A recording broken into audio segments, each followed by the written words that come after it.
Today we will show you 10 mistakes you have to avoid at all costs as a mid laner to reach Mythical Immortal as well. Mistake 1. 1, 2, 3, 4, 5. Wow, look at all those stolen minions. Mobile Legends is a teamfight game. 5 versus 5 team. Two things that heroes need to get stronger in the game. Skills, of course.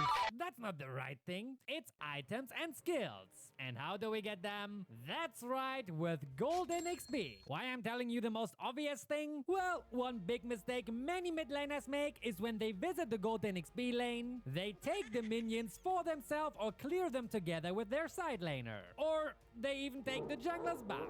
You already have 4 minions on your own lane, which is enough farm for you. So your job as a mid laner, especially in the early game, is to assure the side laner can firstly farm peacefully, and of course secondly, they don't die. When the enemy is staying under the turret and your side laner is executing their wave management plan, don't be the donkey who mindlessly clears the minions and ruin everything. The main problem playing on either lane is that you have limited resources.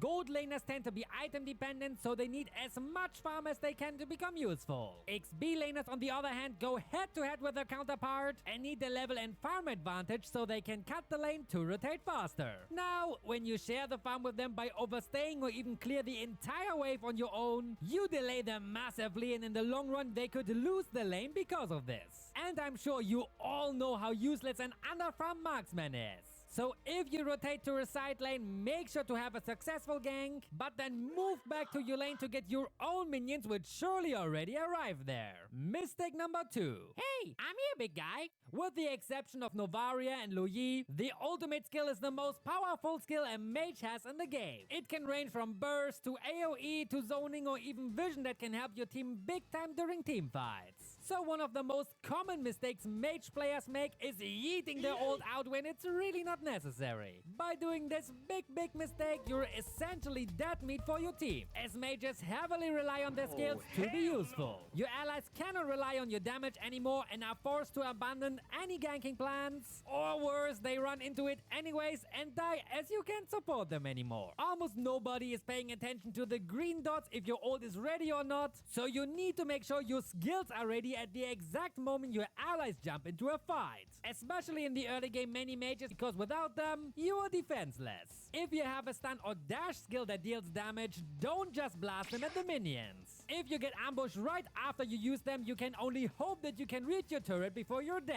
That you shouldn't rotate into a dangerous area when your skills are on cooldown should be obvious, right? Mistake number 3. Tough enemies I don't fear. Dumb allies. When you have a match where your allies love to jump into 1v5s for no reason, and they rather fight for the blue buff instead of the Lord while being toxic AF, then my friend, it's time to steal the show. See these matches not as a burden, but as a chance to have the most awesome victory since weeks. If you tilt now and throw the game away, you will face a guaranteed loss.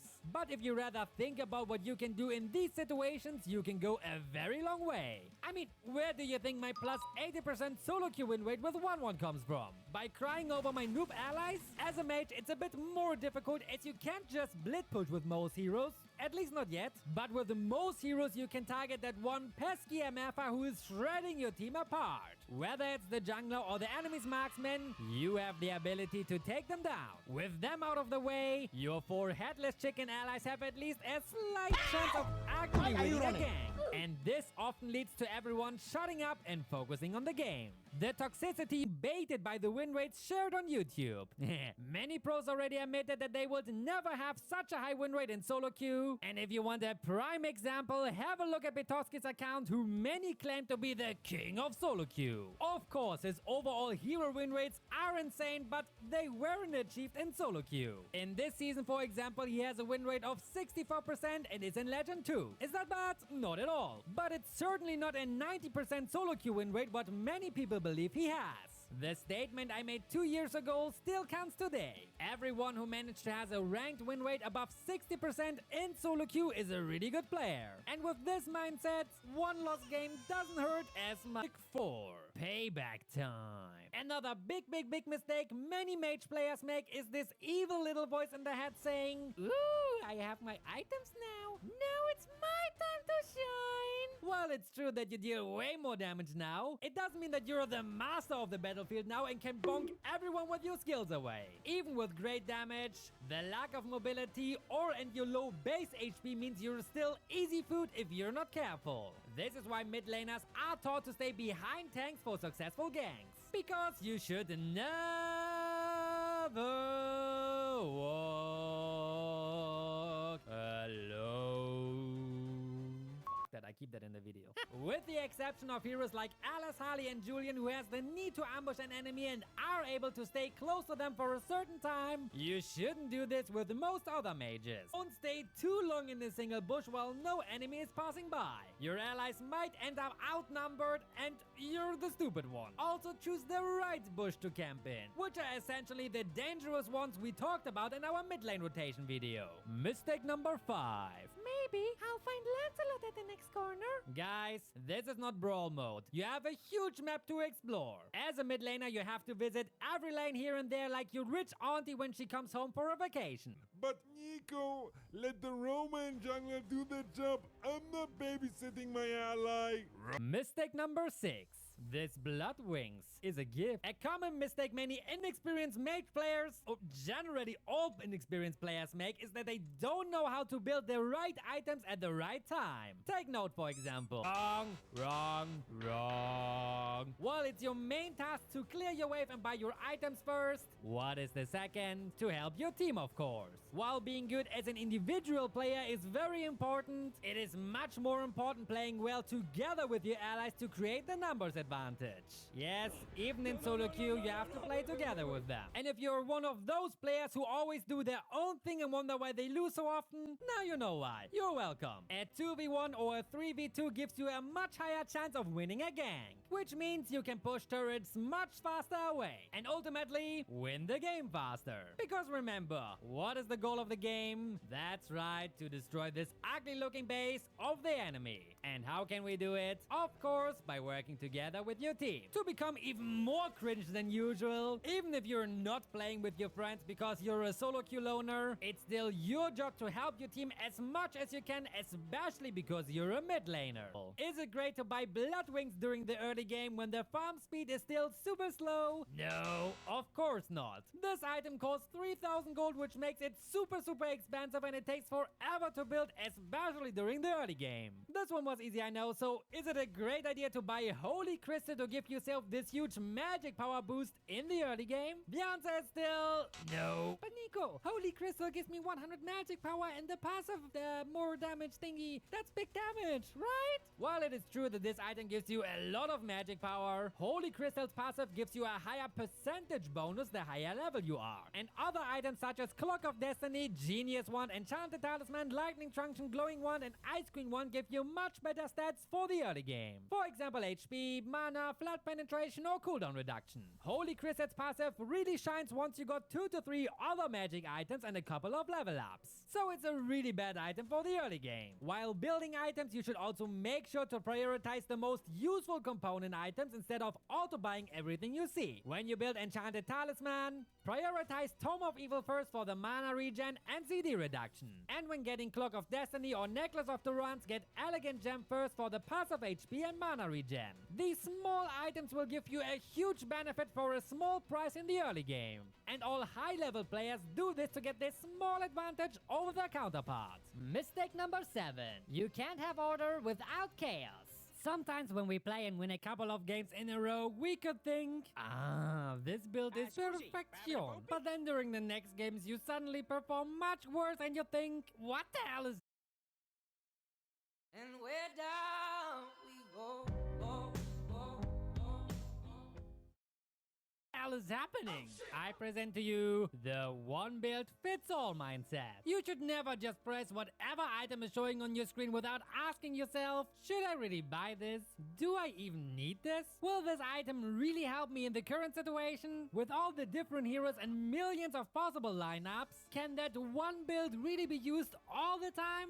No, absolutely not. In some games where you are winning, you have to buy more offensive items to boost your damage quickly, so you can dominate the enemies even more and win the game fast. But when your team is currently losing, you have to prioritize items that let you stall the game or survive longer. A prime example will be fleeting time. If you are playing a mage like Kadita who relies on her ult, this is a perfect item if you are winning. Each kill and assist reduces your ult cooldown by 30%, so as you get one kill after another, your ult basically has no cooldown, which means you can pressure the enemy non-stop. Now, in a losing situation where you can hardly get any kills or assists, this item is one of the worst you can get, meaning it's a so-called situational item. All mages has their 2 to 3 core items they need no matter what, but the remaining slots need to be filled with items that fit the enemy and game situation. Building Divine Glaive, for example, while no enemy built any magic defense is bad, but building it last or not at all when your enemy has 3 tanky heroes with Athena shield is even worse, because you will deal way less damage throughout the whole game. If your enemy has many regen heroes, you need to build Necklace of Durance for the anti-heal effect, unless 2 of your allies already built anti-heal items. I'm sure you get the idea by now. Instead of relying on your one build, make sure to build the right items at the right time. And if you don't know what each magic item does, check out our mage item guide, or subscribe to not miss the updated version that also covers advanced stuff like coast efficiency. Mistake number 8. Blood for blood. Connecting with mistake number 2, let's go back to the skill conversation. As a mid laner, you should know what type of skills you have and how you use them to your fullest advantage. For some nerdy information, here is a full list of all available skill types for mid laners. Mid laners mostly have AoE, crowd control, slow or burst-based skills, while there are not many who have blink skills, which are important to survive many situations. So with this information, you need to know what kind of skills your hero has, especially if it's a special one like Frozen, Invincible or more. Where I'm going with this, you ask? I don't know. But what you really need to know are the strengths and weaknesses of your hero, and at which point of the game they shine the most and when they are the most trash.